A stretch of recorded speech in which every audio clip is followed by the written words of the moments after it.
Hello, hello, hello.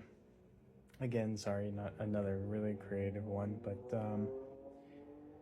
I've been dealing with trying to get things set up in the new place, and one of the things that I ran into as a difficulty is ants started trying to get into the worm bin for Loki's worms, which is her food. That's my baby that you're fucking with right there. So anyway, I went and bought some. It was highly recommended by a few sources that I kind of can trust as to knowing their shit about this kind of stuff. Went and bought some diatomaceous earth. We're gonna see how that works. For those of you who don't know, diatomaceous earth is a single-celled organism. I believe it's an algae based on the website that I was reading. Double check on that one.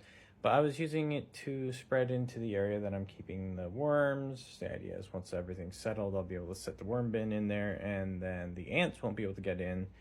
And in the off chance that I have some escapes, theoretically the escapes will also just kind of get covered in it and die. So it works mechanically, which is cool, instead of chemically, which is what most pesticides do. They're chemical warfare, basically, and you're poisoning the ants, and that's how you control them. But this stuff actually will, it's a silicate based fossil, basically, and so it cuts into their exoskeleton, makes it so that they can't so that all of their bodies start to dehydrate, and then kills them that way. So theoretically they can't really adapt through generational evolution to the diatomaceous earth, because it literally just works through mechanical physics rather than chemical attacking of the system, which things can adapt and overcome and become slowly immune to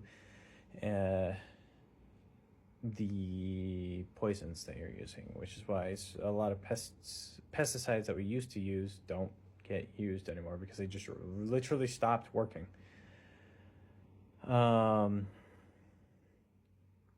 yeah, it's interesting. We'll see. Like I said, I'll probably give an update on its efficacy like at the end of the week, see how that goes.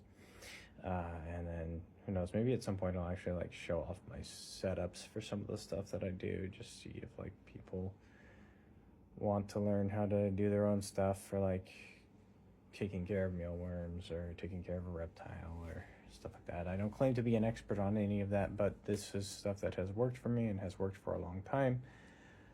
And in fact, one of the things I need to do is replace something on Loki's setup, because things are starting to break down. I've had her for 6 years now, coming up on 6 years this October, I think. And some of the equipment that I bought way back then, because I bought it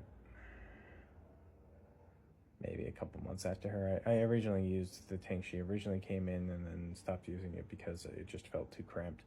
And so she's now in her 20-gallon long instead of I think it was a 15-gallon tank or something like that. So yeah, maybe I'll just show off some of that, and while I'm resetting some of the stuff, I'll be able to show it off a little bit more and be like, hey, yeah, so these are things to keep in mind. These are things to know. I did a lot of research before I picked her up and asked a lot of people who know things. Like a buddy of mine who actually is currently breeding turtles of various kinds. I need to actually double check what it is specifically that he's breeding, but he's very successful with his reptile keeping. So anyway, I'm rambling at this point. Keep an eye out for the next one.